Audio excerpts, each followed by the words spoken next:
Hey, welcome back. This is not a podcast. It's just my thoughts with Markman. Now, a couple weeks back on May 12th, about a week before Rapsody drops her new album called Please Don't Cry, she sent a tweet that I've been thinking about. Like, I've been listening to the album, and then listening to the album, I've been thinking about this tweet that she said, right?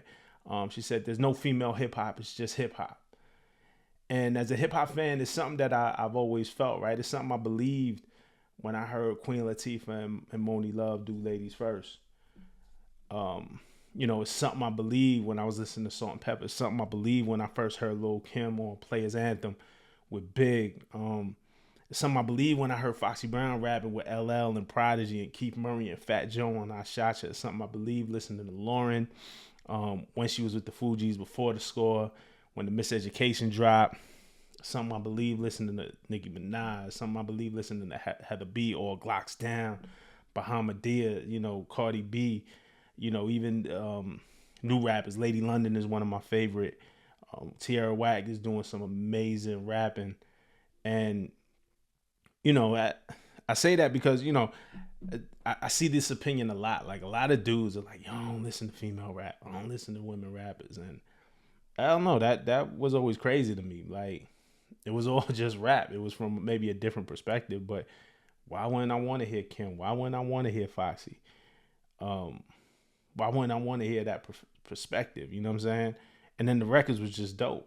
But I think it's even a more important statement today that women that have been running hip hop, they've been on a run like we've never ever seen. And with so many women running hip hop these past few years, fans and media, they feel like they have to put women artists down to uplift others. And Rapsody, because she's often maybe more lyrical, more cerebral with her art, she doesn't sell sex. She's rapped about sex. A lot of people will be like, rap doesn't rap about sex. She's rapped about sex, like, believe me.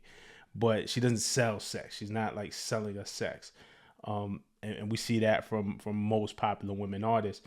And it's not even the artist's fault per se.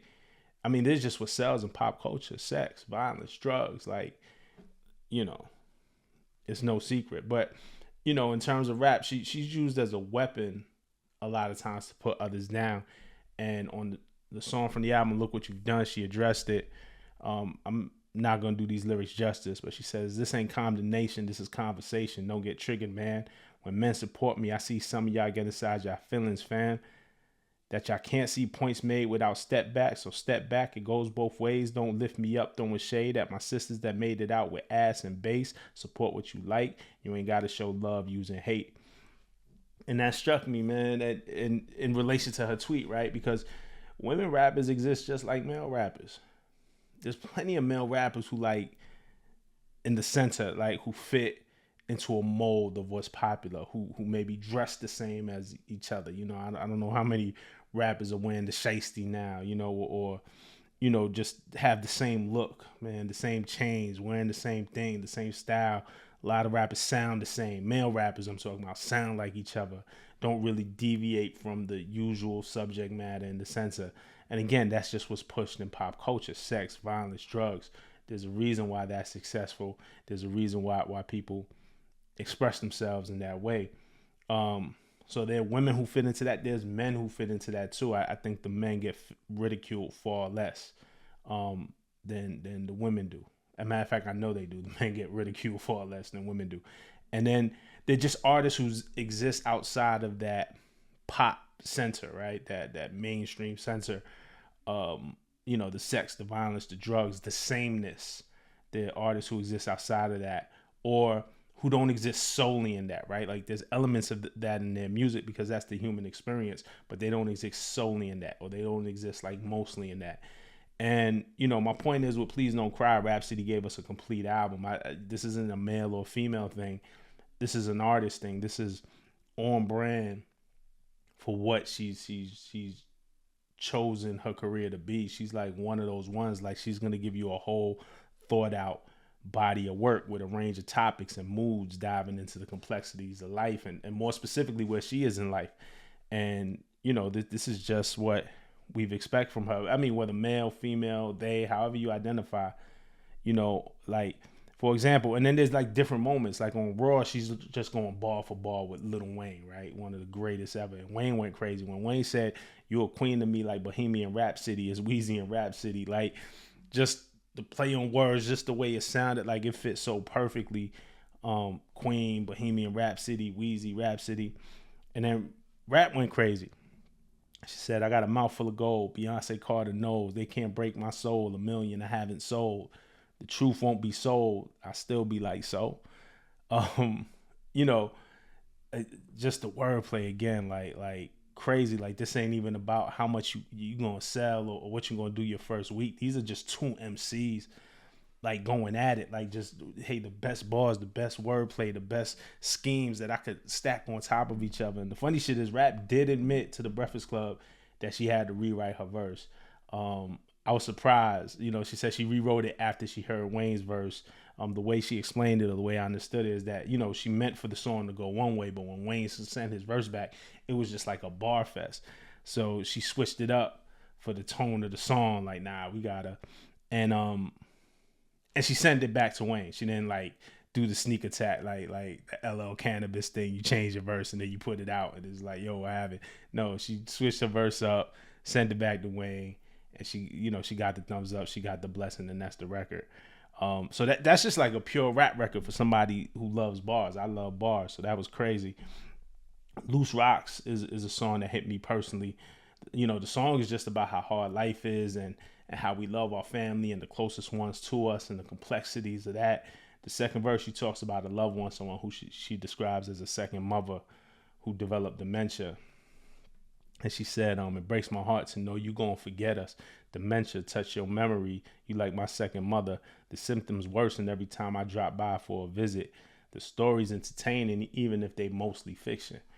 And that's something that I went through with my family. I've seen it firsthand. So shout out to anybody dealing with dementia in their family. Like, it's tough just to see your loved ones go through that.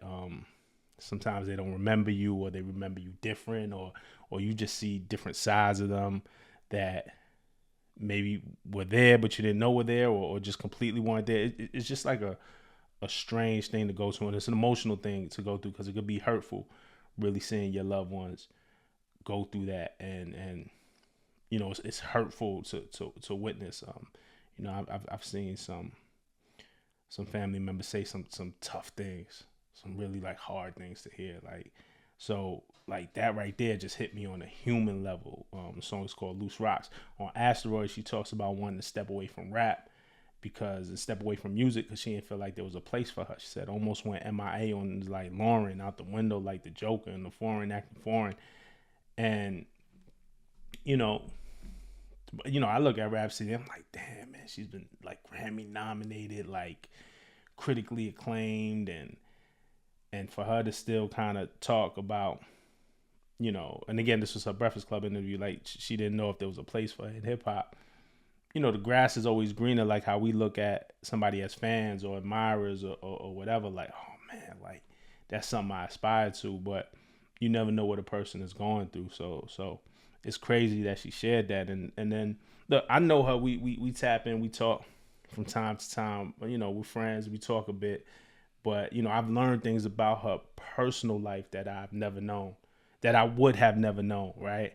A song like That One Time, I'm gonna do these bars again, I'm not gonna do it justice, but this is like a lot of revelation. She says, asking my inner child what I'm missing, what's wrong with me. Shit, that's what's wrong with me. Felt X'd out by my exes and mama's wisdom. Saying never marry while laying next to a married.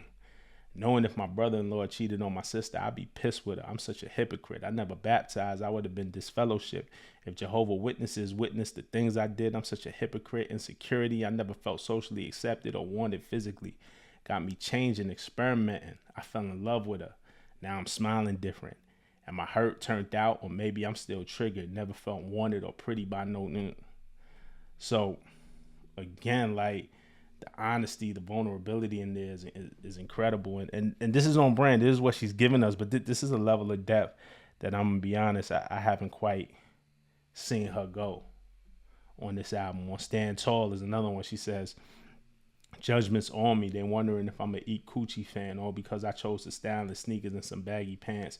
Used to make me Aggie want to black out like the Aggie fans. Still, the wordplay on that is crazy.